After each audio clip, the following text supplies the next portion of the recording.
रोटी नरम नरम रोटी आप और पिल्सबरी 100% होल व्हीट। बहुत ये सब दोगलापन है। मैं तेरा दोगलापन उतारता हूँ अब। दोस्तों ये वीडियो हिंदी और इंग्लिश दोनों लैंग्वेजेस में है। इंग्लिश में देखने के लिए सेटिंग्स के इस आइकॉन पे क्लिक करके ऑडियो ट्रैक इंग्लिश सेलेक्ट करें।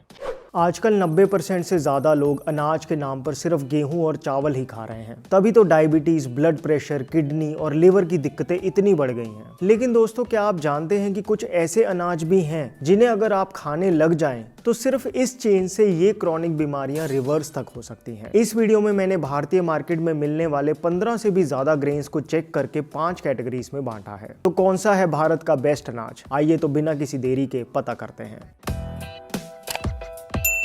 Hello friends, welcome to fit tuber. Start करते हैं कैटेगरी नंबर 1 से, जिसमें आते हैं वो अनाज जिन्हें 90% से ज्यादा भारतीय लोग लगभग डेली खा रहे हैं। इसमें पहला है पैकेज्ड आटा, फिर चाहे वो पिल्सबरी हो, फॉर्चून हो या पतंजलि क्यों ना हो। देखो इस बात में तो कोई डाउट नहीं कि पॉपुलर ब्रांड्स के जो आटे हैं इन सब में ही 8 से 10 ग्राम तक फाइबर होता है। लेकिन 4 बातें नोट करने लायक है। पहला, जो गेहूं है जिसका आटा कमर्शियली यूज होता है, ये वो गेहूं नहीं जो हमारे पूर्वज खाते थे। इसके बारे में हमने पहले भी बात की है कि 1960 के दशक में जब ग्रीन रेवोल्यूशन हुआ तब पैदावार को बढ़ाने के लिए high yielding variety seeds use किए गए व्हीट और राइस की खेती को बढ़ाने के लिए। स्पेसिफिकली व्हीट के केस में मैक्सिकन ड्वार्फ व्हीट भारत में लाई गई। ये वैरायटी से पैदावार तो बढ़ गई, लेकिन इसका ग्लूटेन मॉलिक्यूल स्ट्रांग होने की वजह से 1960 के बाद ग्लूटेन इंटॉलरेंस और गट इश्यूज भी बहुत बढ़ गए। दूसरा, इस व्हीट को उगाने में खूब पेस्टिसाइड्स और फर्टिलाइजर्स का यूज होता है। तीसरा, कमर्शियली व्हीट का जो आटा है वो बहुत फाइन पीसा जाता है और आटा जितना फाइन होगा उतना ही ब्लड शुगर और मोटापा बढ़ाएगा। और चौथी बात ये कि पैकेज्ड आटा फ्रेश भी नहीं होता। आयुर्वेद के अनुसार आटा सर्दी में 1 महीने के अंदर और गर्मी में 15 दिन के अंदर इस्तेमाल कर लेना चाहिए। लेकिन अगर आप पैकेज्ड आटा पे डेट देखो, अक्सर 6 महीने पुरानी तो होती ही है। इन सब कारणों की वजह से ये कमर्शियल पैकेज्ड आटा आपकी हेल्थ के लिए वर्स्ट ग्रेन में से एक है। पैकेज्ड आटा वर्स्ट है तो फिर मैदा कहाँ आएगा? मैदा तो कोई ऐसी चीज ही नहीं जिसे लोग घर पर खरीद के इस्तेमाल करते हों। मैंने जब आपसे इंस्टाग्राम पे पूछा था तो लगभग 70% लोग कभी मैदा नहीं खरीदते। हाँ, बाहर की ऑलमोस्ट सब चीजें जैसे मोमोज, बर्गर, पिज्जा, नूडल्स, समोसे, पेस्ट्री, ब्रेड या बिस्किट्स मैदे से ही बनती हैं। मैदा तो सबसे खराब है, इस बात में कोई डाउट नहीं। ये ना सिर्फ हाईली रिफाइंड है बल्कि मैदे की बेंजोइल पेरोक्साइड जैसे केमिकल से ब्लीचिंग भी करी जाती है और उसके बाद बहुत पतली छन्नियों से इसे निकाला जाता है, तभी तो मैदा आंतों में चिपकता है। आप देखो जो बीमारियां 50 की उम्र में आती थी वो आजकल 25-30 साल की उम्र में ही आने लग गई हैं। और इसका एक बहुत बड़ा कारण है कि हमने मैदे से बनी चीजों को बहुत रेगुलरली खाना शुरू कर दिया। अब जैसे होल व्हीट को रिफाइन करके मैदा बनता है, वैसे ही राइस की लेयर्स को जब उतार देते हैं तो व्हाइट राइस बनता है। फिर चाहे वो दावत, इंडिया गेट के बासमती चावल हो, सोना मसूरी हो या कोई और वैरायटी हो, व्हाइट राइस में भी लगभग ना के बराबर फाइबर होता है, तभी इतना फ्लफी और टेस्टी भी लगता है। लेकिन ये ब्लड शुगर को एकदम से बढ़ाता है। व्हाइट राइस सिंपल कार्बोहाइड्रेट्स है जिन्हें खाने से एकदम से एनर्जी तो आती है, फिर बहुत जल्दी दोबारा भूख भी लग जाती है। व्हाइट राइस क्योंकि प्राइस वाइज सस्ता भी होता है और जल्दी पक भी जाता है, इसीलिए लोग इसे प्रेफर भी करते हैं। लेकिन हाँ, न्यूट्रिशनली अगर सिर्फ व्हाइट राइस की बात की जाए तो ये रिफाइंड ग्रेन है जिसे आपको लिमिट में ही खाना चाहिए। अच्छा, चावल और गेहूं में कौन सा बेटर है? चावल और गेहूं में किसी के लिए चावल बेटर होगा तो किसी के लिए गेहूं। व्हाइट राइस ग्लूटेन फ्री है, गट के लिए इजी है। गेहूं में फाइबर और न्यूट्रिएंट ज्यादा हैं लेकिन गट इश्यूज कर सकता है। साउथ इंडियंस के लिए व्हाइट राइस बेटर रहेगा और नॉर्थ के लोगों को व्हीट की ज्यादा आदत है। राइस ब्रेन फूड है जबकि व्हीट बॉडी को ताकत देता है। लेकिन फिर भी अगर हेल्थ ही आपका गोल है तो इससे बहुत बेटर ग्रेन्स पे आपको स्विच करना चाहिए, जिसकी बात हम अगली कैटेगरीज में करेंगे। भाई गेहूं की रोटी के बिना काम नहीं चलता, अब पैकेज्ड आटा ना खरीदे तो फिर क्या लें? इसके लिए आप कैटेगरी नंबर 2 पे आओ, जिसमें आता है फ्रेश चक्की का आटा। अब यूं तो सारी कंपनियां अपने पैकेट पे फ्रेश चक्की आटा लिखती ही हैं, लेकिन वो कितना फ्रेश है हमने देख ही लिया। एक्चुअल में फ्रेश चक्की का आटा खाना चाहते हो तो गूगल पे सर्च करो आटा चक्की नियर मी। हर छोटे बड़े शहरों में आटा चक्कियां होती ही हैं। वहां जाकर आप उन्हें 2 बातें कहो। पहला, आटा चोकर समेत पीसना और दूसरा, आटा थोड़ा मोटा पीसना। मोटा आटा पिसवाओगे तो उसमें मौजूद ग्लूकोज ब्लड में धीरे धीरे रिलीज होगी और टेस्ट वाइज भी चक्की के आटे की रोटी अलग ही पता चलती है। प्राइस वाइज चक्की आटा आपको वही 45 से 50 रुपए किलो पड़ेगा। दूसरा इसी कैटेगरी में आता है मॉडर्न ब्राउन राइस, जो मिल्स में सिर्फ ऊपर का अनएडिबल हल रिमूव करके देते हैं। 24 मंत्रा, सेफ हार्वेस्ट, मन्ना जैसे कई ब्रांड्स का अवेलेबल है और प्राइस वाइज भी 90 रुपए किलो तक मिल जाता है। ब्राउन राइस में व्हाइट राइस के कंपैरिजन में न्यूट्रिशन तो ज्यादा होता है क्योंकि ब्रान और जर्म लेयर इंटैक्ट रहती है, लेकिन क्योंकि ब्राउन राइस की ब्रान लेयर ज्यादा हार्ड टू डाइजेस्ट है, इसीलिए अगर बिना अच्छे से भिगोए बनाए जाएं तो ब्राउन राइस डाइजेस्ट होने में दिक्कत कर सकते हैं। ये बात हमें पता थी तभी 1960 से पहले जब राइस मिल्स भारत में नहीं आई थी, तब हम लोग ओखली में ढेकी से दान को कूट के चावल खाते थे, जिसे आजकल हैंड पाउंडेड, सेमी ब्राउन या ढेकी राइस भी कहते हैं। कूटने से राइस का धान का मोटा इनएडिबल हल पार्ट तो रिमूव हो ही जाता था, साथ में हल्का फुल्का ब्राउन लेयर भी उतरती थी, लेकिन जर्म पार्ट पूरा इंटैक्ट रहता है। ये राइस दिखने में ना पूरा ब्राउन होता है और ना ही व्हाइट। इस हैंड पाउंडेड राइस में कूटने की वजह से ब्राउन राइस के कंपैरिजन में एंटी न्यूट्रिएंट्स कम हो जाते हैं, मिनरल बायो अवेलेबिलिटी बढ़ जाती है, आर्सेनिक एक्सपोजर भी कम हो जाता है। इसे भी भिगो के ही बनाना चाहिए, लेकिन ये कुक करने में भी उतना टाइम नहीं लेता और ब्राउन राइस की तरह च्यूई भी नहीं होता। यही हैंड पाउंडेड राइस ही हम सदियों से इस्तेमाल करते आ रहे हैं। भाई होगा hand pounded rice better, but मुझे तो व्हाइट राइस ही पसंद है। देखो, व्हाइट राइस अगर पोर्शन कंट्रोल में खाया जाए और साथ में वेजिटेबल्स और प्रोटीन रिच सोर्स हो तो ओवरऑल मील बैलेंस हो जाएगा, जिससे ये वर्कअराउंड अप्रोच बुरी भी नहीं है। फिर इसी कैटेगरी में आते हैं रोल्ड ओट्स। ओट्स वैसे तो इंडियन मार्केट में काफी लेट आए हैं, लेकिन आजकल ये बहुत इजीली अवेलेबल हैं। क्वेकर, बेगरी, पतंजलि जैसे कई ब्रांड्स रोल्ड ओट्स बनाते हैं। 1 किलो अनफ्लेवर्ड रोल्ड ओट्स का पैकेट पड़ता है लगभग 150 रुपए का। ओट्स के दाने को स्टीम करके ऊपर रोलर चला के जब फ्लैट कर देते हैं तब रोल्ड ओट्स बनता है। इस प्रोसेसिंग की वजह से रोल्ड ओट्स बहुत आसानी से कुक भी हो जाता है। ओट्स की खास बात है इसमें मौजूद बीटा ग्लूकन सॉल्युबल फाइबर, जो आंतों में जेल की तरह बन जाता है और पेट को खुल के साफ करवाता है, कुछ ईसबगोल की तरह। रोल्ड ओट्स को दूध में मिक्स करके, ओवरनाइट दही में मिक्स करके ब्रेकफास्ट में खाना बेस्ट रहता है। ओट्स तो इतने हेल्दी होते हैं, फिर तुमने इन्हें कैटेगरी नंबर 2 में क्यों रखा है? वो इसलिए क्योंकि ये रोल्ड ओट्स हैं जो सही है लेकिन काफ़ी प्रोसेस्ड होते हैं। अगर आप ओट्स के भरपूर बेनिफिट्स उठाना चाहते हो तो कैटेगरी 3 पे आ जाओ, जिसमें आते हैं स्टील कट ओट्स। कई ब्रांड्स इन्हें बनाते हैं। प्राइस वाइज 1 किलो 180 रुपए तक पड़ते हैं। जैसे गेहूं का दलिया होता है, वैसे ही ओट्स के दलिए को ही स्टील कट ओट्स कहते हैं। रोल्ड ओट्स के कंपैरिजन में स्टील कट ओट्स का ग्लाइसेमिक इंडेक्स कम होता है, जिससे पेट लंबे समय तक भरा रहता है और फालतू की मंचिंग का मन नहीं करता। रोल्ड ओट्स तो 3-4 मिनट में ही बन जाते हैं, लेकिन स्टील कट ओट्स को बनने में 15-20 मिनट लगते हैं। सब्जियां डाल के स्टील कट ओट्स एक बहुत अच्छा ग्लूटेन फ्री ब्रेकफास्ट ऑप्शन है। भाई कोई ग्लूटेन फ्री गेहूं नहीं आती क्या? गेहूं में ग्लूटेन तो होता ही है, लेकिन भारत की जो देसी वैरायटी की गेहूं है, जैसे खपली, सोना मोती, बंसी, कथिया, लोकवान, इन सभी का ही ग्लूटेन मॉलिक्यूल उतना स्ट्रॉन्ग नहीं है, जिस वजह से बॉडी आराम से पचा लेती है। अगर गेहूं ही खाना चाहते हो तो ये देसी गेहूं सबसे अच्छी है आपकी हेल्थ के लिए। प्राइस वाइज ये 60 रुपए किलो से लेकर 150 रुपए किलो तक जाती है। खपली ओवर हाइप्ड है, लेकिन सब में 19-21 का ही फर्क है। ऑनलाइन नहीं तो किसी लोकल फार्मर से भी बाय कर सकते हो। अच्छा, राइस में बेस्ट कौन सा है?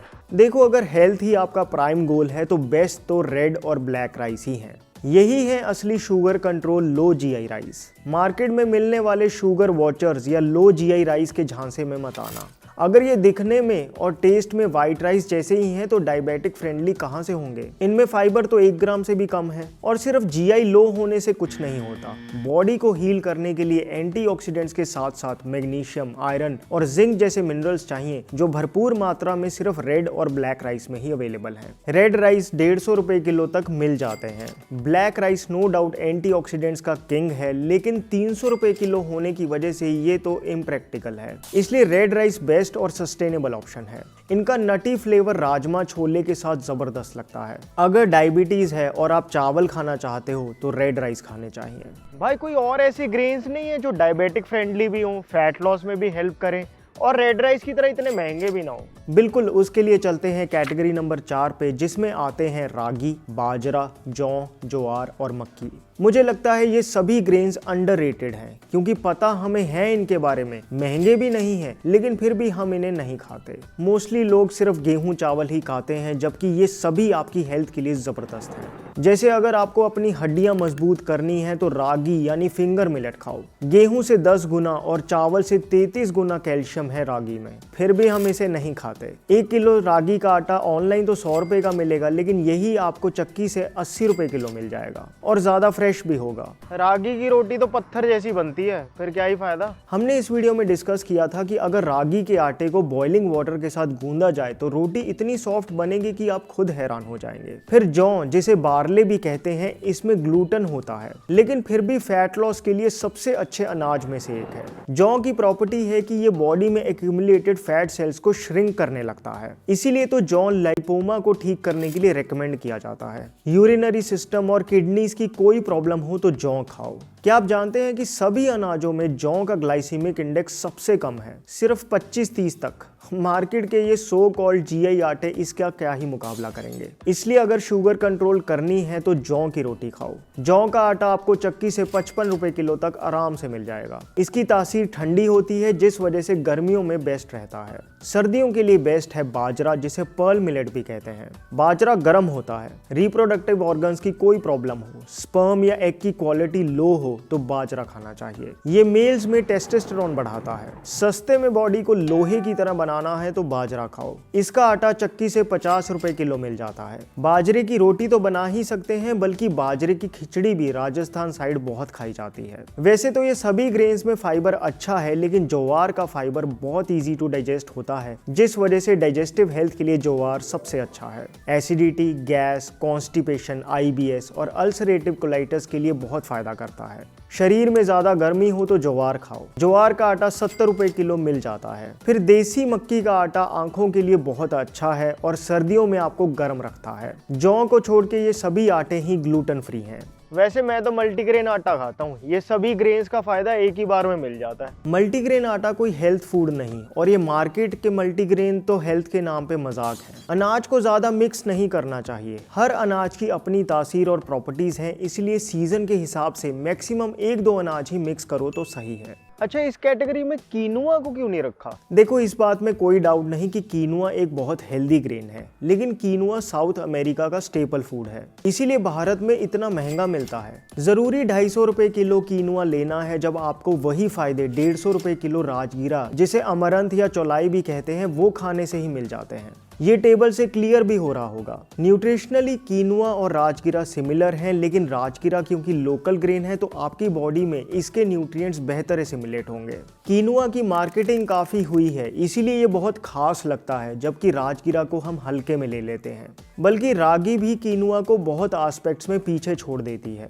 इसलिए ज्यादा चक्कर में ना पड़ो। अब इससे पहले हम बात करें दुनिया के सबसे पावरफुल अनाज की, जो मैं खुद भी खाता हूँ, मैं शेयर करना चाहता हूँ कृष्णा हर्बल एंड आयुर्वेदा का डायबिक केयर जूस। दोस्तों, अगर आप डायबिटिक हैं, प्री डायबिटिक हैं या डायबिटीज आपकी फैमिली में है, तो आप इस हर्बल जूस को ट्राई कर सकते हैं। जामुन, बिल्वा, आंवला, मेथी, करेला, कुटकी, गिलोय, विजयसार, तुलसी, गुड़मर और नीम जैसे 11 जबरदस्त ब्लड शुगर रिड्यूसिंग हर्ब से बना ये जूस पीने से आपकी ब्लड शुगर नीचे आएगी ही, इसमें कोई डाउट नहीं। बस लेना कैसे है ये समझ लें। सुबह ब्रेकफास्ट करने से आधा घंटे पहले इस जूस का 20 ml ही पानी मिलाकर पिए। हाँ, टेस्ट में थोड़ा कड़वा तो है, लेकिन शुगर के लिए दवाई से कम नहीं। ये जूस GMP सर्टिफाइड है, इसमें कोई आर्टिफिशियल इंग्रेडिएंट्स नहीं, प्रिजर्वेटिव्स भी सेफ है। डेली लोगे तो फायदा पहले हफ्ते में ही दिखने लगेगा, लेकिन फिर भी मैं कहूंगा कि लगातार 3 महीने इसे जरूर लो। 1 लीटर की बोतल पड़ती है 450 रुपए की, लेकिन फिट ट्यूबर कम्युनिटी के लिए 5% ऑफ है। लिंक डिस्क्रिप्शन बॉक्स में है। वापस आते हैं और बात करते हैं कैटेगरी नंबर 5 की, जिसमें आते हैं वो अनाज जिन्हें हेल्थ पॉइंट ऑफ व्यू से दुनिया के सबसे अच्छे अनाज माना जा सकता है। मैं बात कर रहा हूँ श्री धान्य मिलेट्स की। दोस्तों, पद्मश्री डॉक्टर खादर वल्ली जी एक फूड साइंटिस्ट हैं, जिन्होंने पिछले 25 साल की रिसर्च के बाद 5 ग्रेन्स आइडेंटिफाई किए जो शुगर, BP जैसी क्रॉनिक डिजीजेस को तो रिवर्स करने की ताकत रखते ही हैं, बल्कि कैंसर को भी हील करने में मदद करते हैं। ये हैं foxtail millet, kodo millet, little millet, barnyard millet और ब्राउन टॉप मिलेट। ये कोई नए अनाज नहीं बल्कि हमारे एंशिएंट ग्रेन्स हैं। व्रत वाले चावल जिन्हें समा राइस भी कह देते हैं, ये कुछ और नहीं बल्कि बार्नयार्ड मिलेट ही है। ये छोटे अनाज हैं जो ग्लूटेन फ्री हैं और इनमें फाइबर बहुत अच्छी क्वांटिटी में होता है। 1 महीना आप ये अनाज खा के देख लो, अगर आपका एक्स्ट्रा वेट लूज ना हो तो कहना। 3 महीने लगातार मिलेट्स खाए तो आपके डॉक्टर्स आपको खुद कह देंगे कि अब आपकी डायबिटीज और बीपी ठीक हो गई है। इतने जबरदस्त हैं ये। इनमें ब्राउन टॉप मिलेट ही एक्सपेंसिव है, लेकिन बाकी सारे आपको 120 से 130 रुपए किलो तक मिल जाएंगे। कई ब्रांड्स आजकल कॉम्बो पैक सेल करते हैं। ऑफलाइन भी आपको अच्छी राशन शॉप पे मिल जाएंगे। मैंने तो सुना ये मिलेट्स खाने से कॉन्स्टिपेशन होता है। मिलेट्स खाने से डाइजेस्टिव प्रॉब्लम्स उन्हें ही होती हैं जो इन्हें बिना भिगोए खाते हैं। देखो, इन मिलेट्स में काफी फाइबर है, आउटर शेल हार्ड है, सोक नहीं करोगे तो बॉडी में अच्छे से ब्रेकडाउन नहीं होगा, इसलिए 6-8 घंटे जरूर सोक करना चाहिए। बल्कि कोई भी ग्रेन हो, कोई दाल हो, वो सोक करनी ही चाहिए। इससे ना सिर्फ बॉडी इजीली डाइजेस्ट कर पाती है बल्कि टेस्ट भी बेटर आता है। आप खुद ट्राई कर लेना। अच्छा, इन मिलेट्स को खाने का वैसे तरीका क्या है? मिलेट्स चावल का बहुत अच्छा रिप्लेसमेंट है। इसे आप किसी भी दाल सब्जी के साथ खा सकते हो। मैंने आपसे मिलेट कर्ड राइस रेसिपी भी शेयर की थी। राइस तो खिले खिले बनते हैं यार, ये मिलेट्स तो जुड़ से जाते हैं। हाँ, ये तो है, लेकिन जहाँ व्हाइट राइस खाने से बॉडी अंदर से जुड़ने लगती है, मिलेट्स अंदर की सब नस नाड़ियों को खोल देते हैं। टेक्सचर वाइज मिलेट खिचड़ी काफी सही लगती है। जैसे आटे का हलवा बनता है वैसे ही मिलेट का हलवा भी बन जाता है। बैटर बना के मिलेट इडली और डोसा भी बन सकते हैं। इनफैक्ट मैंने आपसे फॉक्सटेल मिलेट डोसा शेयर भी किया था। भाई इतना कुछ बता दिया, मेरे को तो चक्कर से ही आ गया है। अरे सिंपल है, अगर व्हीट और व्हाइट राइस नहीं छोड़ सकते तो पैकेज्ड आटा, मल्टीग्रेन आटा से तो दूर रहो। फ्रेश चक्की से आटा पिसवा कर खाओ। राइस में व्हाइट राइस के साथ फाइबर और प्रोटीन हर मील में इंक्लूड करने की कोशिश करो। थोड़ी और मेहनत कर सकते हो तो हाइब्रिड व्हीट छोड़ देसी व्हीट जैसे खपली, सोना मोती, बंसी, कथिया, लोकवान, ये व्हीट खाओ। व्हाइट राइस की जगह सेमी ब्राउन राइस और कभी कभी रेड राइस भी खाओ। और आप अगर मेरे जैसे हो जो हेल्थ में कॉम्प्रोमाइज करना पसंद नहीं करते तो रोटी तो ज्वार, बाजरा, जौ, रागी या देसी गेहूं की खाओ। नॉर्मल राइस की जगह श्री धान्य मिलेट्स को रोटेशन में इंक्लूड करो। कभी कभी रेड राइस और स्टील कट ओट्स खाया करो। देखो, आटे तो मैं कहूंगा आप चक्की से ही फ्रेश लो, बाकी मिलेट्स और राइस तो पुराने भी चलते हैं, इसलिए आप ऑनलाइन भी ले सकते हो। डिस्क्रिप्शन बॉक्स में मैंने अनस्पॉन्सर्ड लिंक्स दे दिए हैं। और हाँ, कृष्णा हर्बल एंड आयुर्वेदा का डायबिक केयर जूस का लिंक भी डिस्क्रिप्शन बॉक्स में है। My name is Vivek. I thank you so much for watching.